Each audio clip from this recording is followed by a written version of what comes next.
자, 수정리 시작하도록 하겠습니다. 드디어 새학기, 새학년 책으로 들어가게 됩니다. 5학년 2학기 후딱후딱 들어가 봅니다. 와, 이 책으로 보는 네가 마지막이에요. 니네 다음부터는 개정판이 나와 수업을 또 해야 된다는 얘기죠. 하하, 네. 교과서가 바뀐다고요? 니네가 배우는 교육과정이 1호 교육과정이었고요. 1호 교육과정 다음에 22년에 개정된 2위 교육과정이 있고요. 지금 2위 교육과정이 4학년까지 시작했거든요. 그래서 내년부터는 어떻게 해요? 2위 교육과정을 보게 됩니다. 내년에 5학년 되는 지금 4학년들은. 자, 그래서 또 새 책이 나온다는 얘기예요. 한마디로 조금 빠지고 조금 들어가고 내용이 조금 추가되고 조금 빠지고 뭐 그런 짓을 하게 될 거고요. 거대한 틀에서는 큰 변화는 생기지 않을 겁니다. 뭐 그냥 뭐 별 차이 없다는 얘기예요. 책이 바뀐다는 얘기예요. 새 책이 나올 거란 얘기입니다. 자, 뭐가 됐건 진행하도록 합시다. 와, 공부할 단원 어림이래요. 어림이 뭐가 어림이에요? 그쵸, 예측하는 거죠. 여기 공이 막 이렇게 들었는데 대충 몇 개 들었는지 모르겠어요. 그죠? 그래서 대충 몇 개인지 판단을 해봅니다. 보니까 대충 한 20개 정도 들었을 것 같아요. 그죠? 그걸 뭐라고 해요? 어림하다라고 표현을 합니다. 그죠? 아니면 27 곱하기 33을 하고 싶어요. 그죠? 그러면 원래는 이거 30 곱하기 30, 이건 30보다 살짝 적고 이건 30보다 살짝 크죠. 그죠? 그럼 대략 30 곱하기 30하고 비슷한 값 나오겠네. 그죠? 그래서 이건 대략적으로 어림어림 해가지고 대략 900개 정도 나올 거야. 이런 식으로 평가를 하는 걸 뭐라고 얘기를 해요? 어림하다라고 평가를 합니다. 그죠? 근데 지금 방금 굉장히 궁금해졌거든요. 27 곱하기 33이 얼마가 나오는지 한번 봅시다. 27 곱하기 33. 오, 한 10 차이 나네요. 그죠? 10 차이 정도 납니다. 900이라고 예상을 했는데, 그죠? 네. 궁금해졌다고요? 네, 궁금할 수도 있지. 자, 뭐가 됐건 그걸 뭐라고 부른다고요? 어림하기라고 이름 붙이게 됩니다. 그죠? 자, 그거 끝난 다음에 자, 여기 어림 파트가 생각보다 난이도가 미친 문제들이 좀 나오거든요. 어? 그죠? 편안하게 하자라는 얘기인데 생각보다 안 편해요, 파트가. 그리고 초딩에만 나오고 중딩, 고딩에 재활용되지 않는 좀 미친 파트들이 좀 있고요. 그래서 그 파트들은 쌩까고 무시하고 대충 넘어갈 거예요. 왜요? 앞으로 나올 일이 없거든요. 그래서 많이 안 풀어요. 여기는 울트라급 문제들은 그냥 제끼고 지나가게 될 겁니다. 자, 네, 여기서 해야 되는 주제는 솔직히 딱 하나밖에 없어요. 반올림 들어보긴 했죠, 그죠? 반올림 안 들어봤다고요? 반올림 피자도 있는데 반올림을 안 들어봤어요? 네, 하여튼 반올림이란 표현이 있고요. 자, 요것만 제대로 이해하시면 딱히 크게 문제가 될 만한 내용은 앞으로 중고등학교에서 문제가 될 만한 내용은 존재하지 않습니다. 자, 일단 끝났고요. 자, 수의 범위의 확장이라는 표현을 써요. 그죠? 처음엔 자연수밖에 없는 줄 알았는데, 그죠? 분수도 생겼고 소수도 생겼고 마구마구 생겼잖아. 그죠? 그래서 우리는 분수까지 수의 범위가 확장이 됐고요. 그죠? 수의 범위가 확장되면 그거에 따라서 이런 짓을 하게 돼요. 더하기 빼기 곱하기 나누기. 그죠? 우리 뭐까지 배웠고요? 분수 가지고 더하기 빼기 하는 거 배웠어요. 그거 하려고 뭐 배웠고요? 통분 이런 거 배웠고요. 뭐 약분 이런 거 배웠었어요. 그죠? 그죠? 자, 이런 거 배웠고요. 덧셈 뺄셈 하려고 주로 배웠던 거거든요. 근데 이번에는 뭘 해보고 싶대요? 분수 가지고 곱셈을 해보고 싶대요. 그 얘기 할 겁니다. 자, 합동은 뭐가 합동이고 대칭은 뭐가 대칭이에요? 합동은 뭐가 있죠? 자, 이렇게 삼각형이 있는데, 그죠? 자, 이걸 똑 잘라가지고 끌고 질질질질 가봅시다. 오, 딱 겹쳐지네. 그죠? 겹쳐졌다고 믿어. 네 눈이 삐꾸 가는 거야. 어서 오시고요. 아, 닥쳐. 그냥 겹쳐졌어. 자, 이렇게 질질 끌고 가가지고 어떻게 될 때? 딱 겹쳐질 때 이걸 뭐라고 얘기해요? 합동이라고 얘기를 하게 됩니다. 그죠? 자, 이게 합동이고요. 자, 그 다음에 어떻게? 자, 이렇게 하면 아직 얘기를 할 이거 아니에요. 다시 합시다. 자, 이렇게 있어요. 그죠? 자, 여기 라인을 기준으로 접어서 겹쳐요. 이걸 뭐라고 불러요?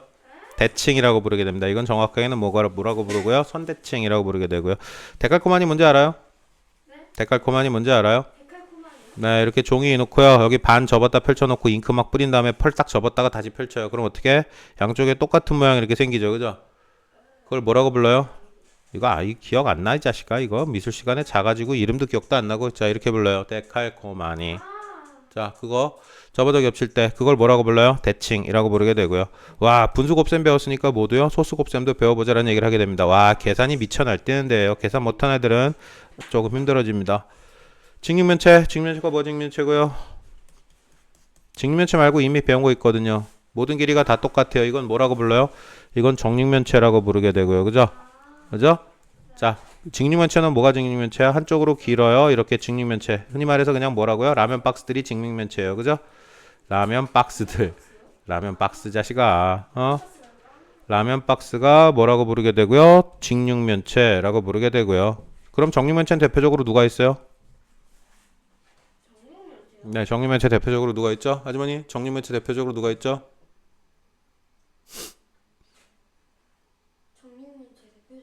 네, 어떻게 생긴 애가 정육면체예요?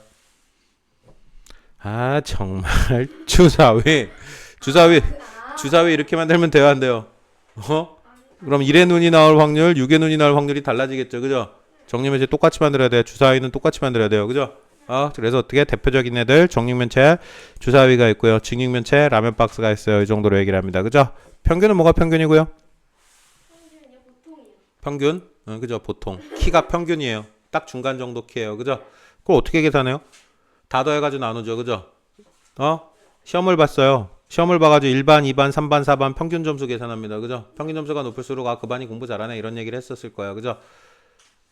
평균 점수, 평균 점수, 평균 점수. 지수법칙이 해당 아니에요? 네. 자, 그래서 어떻게 그걸 평균이라고 부르게 됩니다. 평균은 어떻게 계산해요? 일반 애들 모든 점수 싹 다 더한 다음에, 그죠? 30점, 25점, 56점, 100점 맞은 나쁜 애들 싸구리 다 더해, 그죠? 그 다음에 반 인원수 전체로 싹 나눕니다, 그죠? 반 인원이 10명이면 10명으로 나누면 되고요, 그죠? 이걸 뭐라고 불러요? 이걸 평균이라고 부르게 됩니다, 그죠? 자, 가능성은 뭐예요? 다른 말로는 확률이라는 표현을 쓰거든요. 이런 주머니가 있었는데 집에 가요공이 3개 들었고요, 집에 못 가요공이 7개 들었어요, 그죠? 그럼 여기다 손을 이렇게 쑥 넣어가지고 뽑아가지고 집에 가요공을 뽑으면은 집에 갈 거고요, 집에 못 가요공을 뽑으면 시트 하나 더 하게 될 겁니다. 자, 그러면 집에 갈 확률이 얼마예요? 집에 갈 가능성이 10개 중에 3개, 그죠? 그럼 10분의 3이에요. 0.3이 돼버릴 겁니다, 그죠? 집에 갈 확률은 0.3. 그걸 뭐라고 불러요? 가능성이라고 부르게 됩니다. 그래서 우리 2학기 때 배우게 될 내용들은 이렇게 정리가 끝나게 될 거고요. 자, 구조 한번 보도록 하겠습니다. 구체적으로 이상, 이하 이런 표현을 써요. 이상, 이하. 이거 우리 살면서 한 번쯤은 들어봤던 얘기거든요. 몇 점 이상은 맞아야 돼, 그죠? 아니면 뭐뭐 이하 정도는 돼야 돼. 이런 얘기 들어봤어야 돼, 그죠? 맞아요. 이하는 하는 밑으로, 상은 위로, 그죠? 그래서 어떤 기준선보다 큰 걸 이상이라고 부르고요, 기준선보다 작은 걸 이하라고 불러요. 그런데 중요한 건 뭐냐면요, 두 개를 비교해야 되거든요. 초과 미만이라는 표현. 이것도 무슨 뜻인 것 같아? 초과라는 얘기는 뭐보다 큰 거, 그죠? 미만은 뭐보다 어떤 기준값보다 작은 거를 얘기를 하게 돼요, 그죠? 그러면 얘도 더 큰 거 얘기하고요, 그죠? 얘도 더 큰 거 얘기하고요, 그죠? 얘는 뭐 대상보다 작은 거 얘기하고요, 그죠? 얘도 어떤 대상 기준보다 작은 거 얘기하고요, 그죠? 그죠?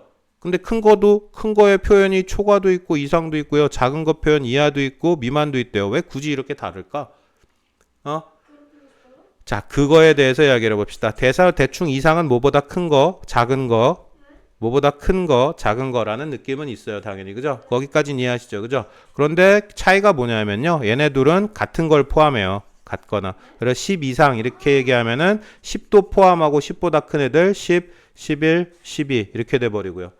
만약에 10초과 이렇게 해버리면 어떻게 돼요? 10초과 이렇게 해버리면 10은 포함하지 않고 10보다 큰 애들만 얘기하게 되고요. 알겠습니까? 자, 그래서 이상, 이하 두 개는 전부 다 어떻게 같은 걸 포함해요. 10 이하 이렇게 얘기했으면 어떻게 되고요? 10보다 작거나 같은 애들을 얘기하게 됩니다. 알겠어요? 그래서 이상, 이하 이렇게 얘기하면은 이퀄을 포함해요. 같은 걸 포함하게 되고요. 초과, 미만 이렇게 얘기하면 어떻게 되고요? 같은 거는 포함하지 않아요. 알겠습니까? 무슨 말인지 알겠어요?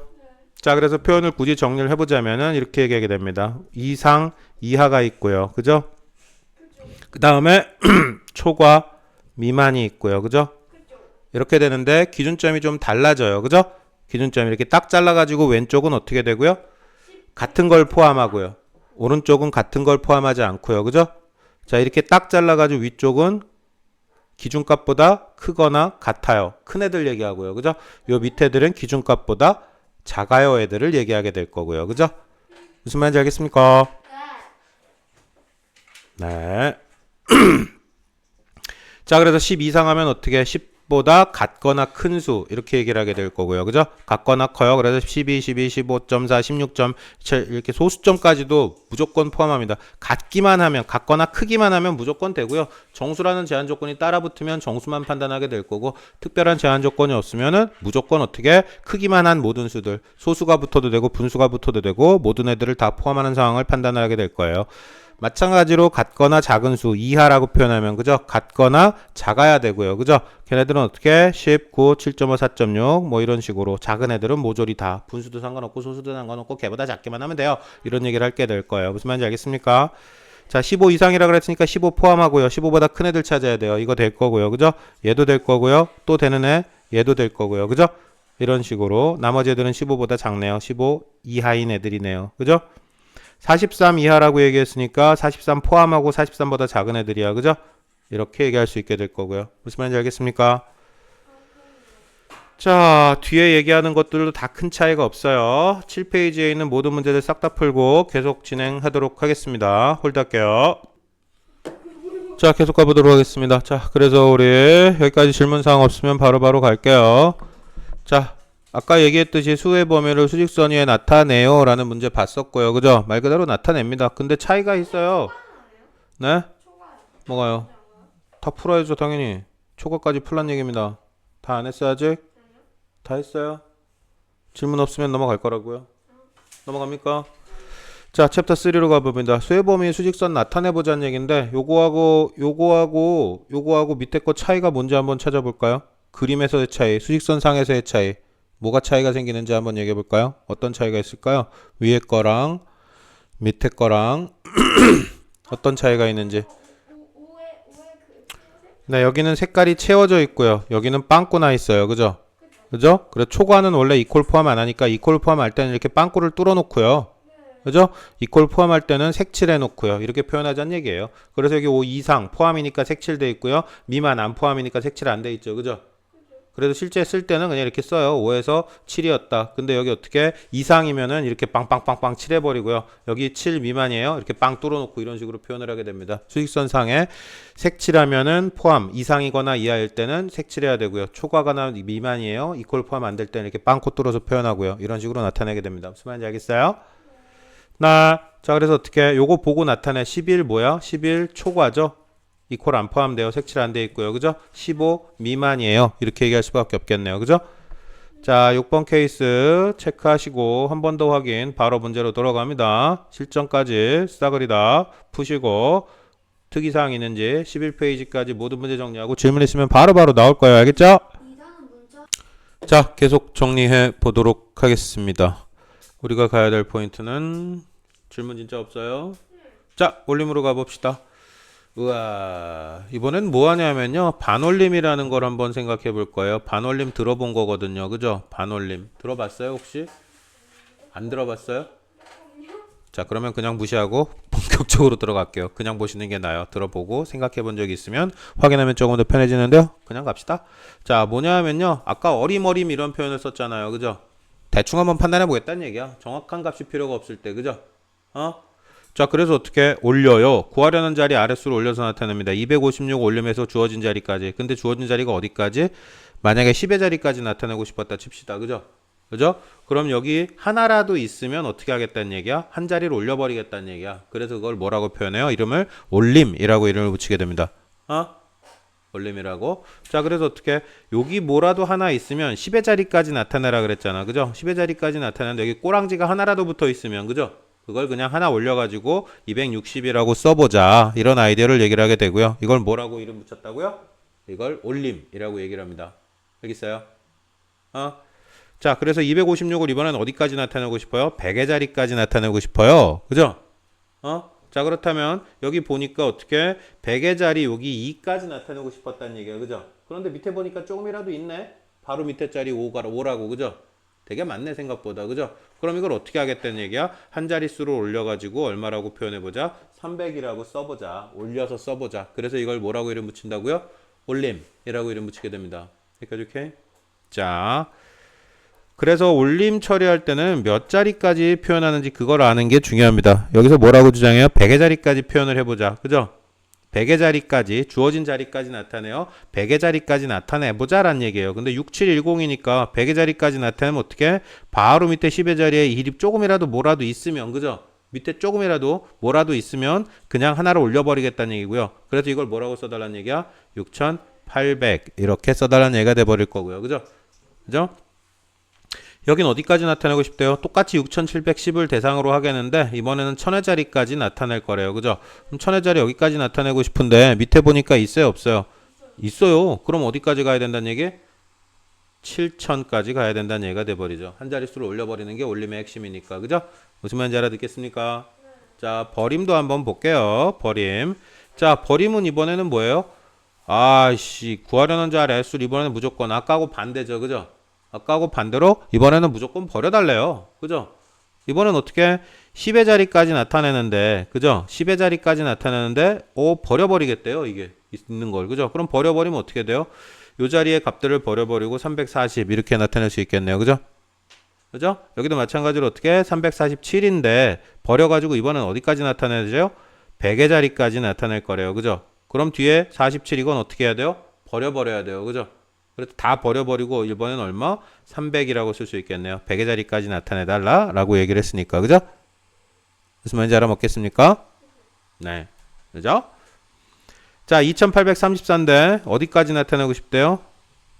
10의 자리까지 나타내고 싶대요. 그죠? 버림에서. 그럼 4 버려버릴 테니까 뭐가 되겠어요? 2832 돼버릴 거고요. 그죠? 자, 어디까지 나타내달래요? 이번에는 1000의 자리까지 나타내달래요. 그죠? 여기까지 나타내달래요. 어떻게 해서요? 버려서요. 그죠? 그러면 결국 얼마 돼버리고 끝나겠어요? 2000이요. 네, 2000이 돼버리고 끝나겠네요. 그죠? 무슨 말인지 알아먹겠죠? 자, 올림 버림 두 가지 내용 빠르게 문제 다 풀어보고 반올림 들어가 보도록 하겠습니다. 정리 먼저 할게요. 홀드 할게요. 자, 우리가 가야 될 마지막 주제입니다. 반올림이에요. 와, 처음에 얘기했던 그 아이가 드디어 나왔습니다. 그죠? 이름에서 풍겨오는 이미지대로가 이 녀석의 캐릭터예요. 올리긴 올리는데 어떻게 올리자고요? 반이 넘으면 올린다는 얘기예요. 그죠? 0, 1, 2, 3, 4는 버려버리고요. 5, 6, 7, 8, 9는 올려버려요. 그죠? 그래서 이걸 뭐라고 표현해요? 반만 올려요. 반올림. 반이 안 되면 버려버리겠다는 얘기예요. 그죠? 다른 이름으로 하면 반버림해도 되는데요. 그냥 반올림 하세요. 이름을. 그죠? 반버림해도 똑같겠죠? 반이 넘으면 올리고 반이 안 되면 버리고. 그죠? 네. 뭐가 됐건 이름을 뭐라고 붙이기로 했고요. 반올림이라고 이름 붙이기로 했고요. 자, 그래서 어떻게? 694. 그죠? 이런 애가 있는데 10의 자리까지 나타낸대요. 그죠? 10의 자리까지 나타낸다는 얘기는 바로 밑에서 버릴지 올릴지를 결정해야 된다는 얘기예요. 그죠? 그럼 여기 4면 어떻게 해야 되겠어요? 반이 안 되면 버려버려요. 그죠? 그래서 버려버리고 690 된다는 얘기고요. 그죠? 자, 이번엔 어디까지 나타내고 싶대요? 100의 자리까지 나타내고 싶대요. 그래서 체크를 합니다. 그죠? 100의 자리 체크를 합니다. 그죠? 자, 100의 자리에 체크를 했고요. 그죠? 자, 그런데 100의 자리보다 바로 밑에서 판단할 거야. 올릴지 버릴지를. 그죠? 그죠? 그럼 여기 올려야 돼요. 그죠? 9니까. 그럼 여기 어떻게? 하나 올라가서 100이 될 거고요. 그죠? 그럼 어떻게? 올려가지고 700이 될 겁니다. 그죠? 버릴지 올릴지를 판단해 주자. 그죠? 이걸 뭐라고 불러요? 반올림 이라고 이름 붙이게 됩니다. 그죠? 네. 확인해 볼게요. 3719 이렇게 돼 있대요. 어디서 올려달래요? 3719를 10의 자리까지 나타낼 거래요. 그죠? 그죠? 10의 자리까지 나타내는데 바로 밑에를 봐야 되죠. 그죠? 바로 밑에를 봤더니 9예요. 올려요? 버려요? 그럼 올립시다. 그럼 3720까지 쓸 수 있게 될 거고요. 그죠? 자, 어디까지 나타내달래요? 100의 자리래요. 그럼 100의 자리 일단 체크해 보고요. 그죠? 100의 자리 3719 여기까지 나타낼 거예요. 그죠? 자, 그런데 문제 바로 밑에 보니까 얼마예요? 19요. 1이에요. 버려버려야 돼요. 1이에요. 그냥 1이라고 평가하면 됩니다. 1, 2, 3, 4까지는 버려버리니까. 그죠? 버려야 되겠네요. 그죠? 그럼 얼마라고 써주게 되겠어요? 3700이라고 써줄 수 있겠네요. 그죠? 대충 무슨 짓을 하는지 눈치를 챘죠. 그죠? 자, 그렇다면 자, 반올림까지 해서 대충 내용은 다 끝나버린 거고요. 올림, 버림, 반올림 뭐 이런 거 배웠잖아. 우리 지금까지. 그죠? 이런 거 도대체 왜 배우는지 이유를 한번 생각해보자라는 얘기를 하게 됩니다. 자, 여기 보니까 달걀 27개인데 한 판에 10개씩 담는데요. 그죠? 달걀판이 몇 개 필요해요? 27개인데 10개씩 주워 담을 거라 그랬고요. 그죠? 10개씩 주워 담으려면 판이 몇 개 필요해요? 최소한? 3개 필요해요. 그죠? 와, 7개 남은 거 어떻게든 꽉 차지 않아도 판은 있어야 채울 거 아니야. 그죠? 그죠? 그래서 어떻게? 올림 상황이 돼버립니다. 판은 몇 개 필요해요? 3개 필요해요. 최소. 그죠? 버림은 어떻게 될까요? 동전 2,400원인데 1,000원짜리 몇 장 바꿀 수 있는지 판단해요. 그죠? 1,000원짜리 바꾸려면 400원 버리고 2,000원만 바꿔야 돼요. 그죠? 그죠? 그래서 이건 어떤 활용에 대한 예가 돼버립니까? 잔돈 400원은 버리고 1000원짜리로 바꿔야 돼요. 그죠? 그래서 이건 뭐의 예가 된다? 버림의 활용예가 돼요. 라고 얘기를 하게 됩니다. 여기까지 오케이? 자, 반올림은 뭐요? 야, 신발이 누구는 20.5cm, 누구는 발이 18.7, 누구는 21.2. 그렇다고 21.2짜리 만들고 18.7짜리 만들고 20.5짜리 만들고 이럴 수가 있겠어요? 없겠어요? 없어요. 그래서 어떻게? 21짜리, 210짜리, 뭐 205짜리, 220짜리, 230짜리 이런 식으로 만들잖아. 그죠? 그럼 어떻게? 자기 맞는 신발 찾으려면 반올림해서 247이면은 대충 250 신던가. 그죠? 244예요. 그러면 그냥 대충 240 신어야 될 것 같아요. 그죠? 그죠? 그때 뭘 이용을 하게 돼요? 지금 얘기했던 이 제목 반올림을 써먹게 될 겁니다. 그죠? 무슨 말인지 알아듣겠어요? 네. 그래서 실제적인 활용에선 그렇다라고 얘기합니다. 자, 케이블카 타려고 몇 명이 줄 서 있다 그랬고요. 232명이 서 있어요. 그죠? 한 달에 몇 명 탈 수 있대요? 10명이 탈 수 있대요. 그죠? 그럼 최소 몇 번을 운행을 해야 되는지. 10명 탄다 그랬으니까 230명 태우면은 23번 운행해야 돼요. 그죠? 그런데 어떻게 2명은 안 태워줄 거야? 2명은 안 타고 집에 가나요? 그럼 한 번 더 운행을 해야겠지. 그지? 그래서 플러스 1 해가지고 몇 번을 운행해야 돼요? 최소 24번 운행해야 되고요. 그 상황은 뭐하고 똑같아요? 올림하는 상황하고 똑같겠네 라고 정리를 하게 됩니다. 그죠? 무슨 말인지 알아듣겠습니까? 자, 올림, 버림, 반올림 싹 다 끝났고요. 17, 18, 19 그리고 어디까지냐? 21까지예요. 되게 많아요. 21까지 모든 문제들 싸그리 다 정리할 거고요. 질문 있으면 중간중간 나오시고 틀린 문제들은 모조리 다 개별 확인하도록 하겠습니다. 메인 고생하셨고요. 여기서 종료 처리할게요.